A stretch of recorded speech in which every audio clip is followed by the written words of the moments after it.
Hey folks, Traver here. Day 158 of the Year to Live project, and I am at Lake Atitlan, Guatemala, and I'm standing outside the dark retreat space I was in for the last month. I want to give you a little tour of what the place was like inside, so people have a visual when they're reading about what I was going through. So here's the entrance. You can see it's a small door. It would be shut really tight and not very tall. It's about 4 feet high, so we can keep the light out, and it has to be squeezed shut. And here, if you can see, that's the mailbox that my food would come in and out of. So that would be opened, and then a dish of Tupperware would be slid in, and then a bell would be rung, and it would be closed. But come on in the space.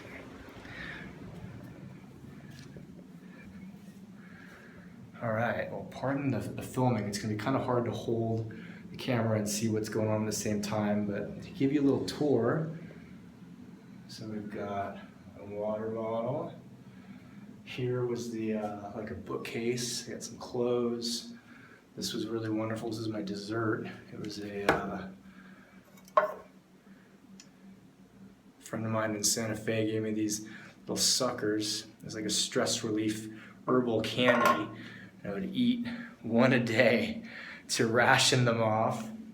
There's a crystal and some earplugs because there was construction outside. I've got my picture of Lucas, who hung out with me the whole time, and a rock, another rock. It's my hospice rock, some sage, business card, notebook. I actually did take a lot of notes throughout this whole thing. Oddly enough, the writing wasn't that good, and sometimes I wrote over myself, but it was nice just to be able to have a thought and then jot it down. It's actually really important.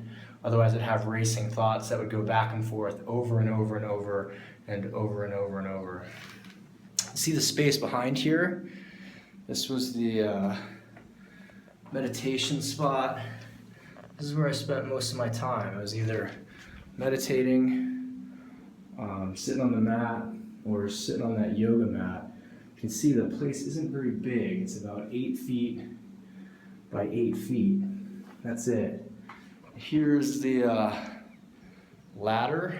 It was going up to the sleeping area, and I'll climb up there in a minute so you get an idea of what that was like. Here's the bathroom.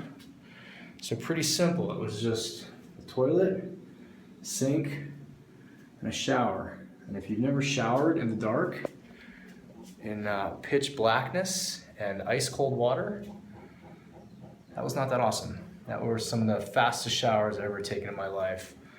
Everything in here, you can imagine, you can't see a thing. It was pitch black.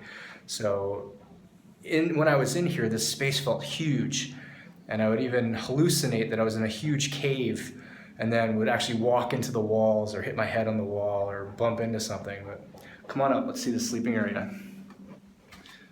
To climb up a ladder, pardon the visual, and this was it. It's a dome. So if you can see, like, I'd hit my head there a lot. It was pretty cramped. This isn't very big. You couldn't really roll over well or get comfortable. But yeah, that was it. I'll come on down. Sorry if this makes you dizzy. Because the last thing I want to do is give you an idea of what it was like with no light. So I have my headlamp, and you can still kind of see me, but I would come in here for 28 days. This is what it was like. That was it. Not a single drop of light. Couldn't see my face, couldn't see my hands, couldn't see what I was eating, couldn't see if I was done with it. If I spilled something, it was on me. Basically had to feel around the entire time to do anything or get anywhere or just live. It was extraordinarily challenging. And I'll get the door back open. And I'll be writing a lot more about it, but this was the dark space, 28 days, Year to Live project, day 158 from Guatemala.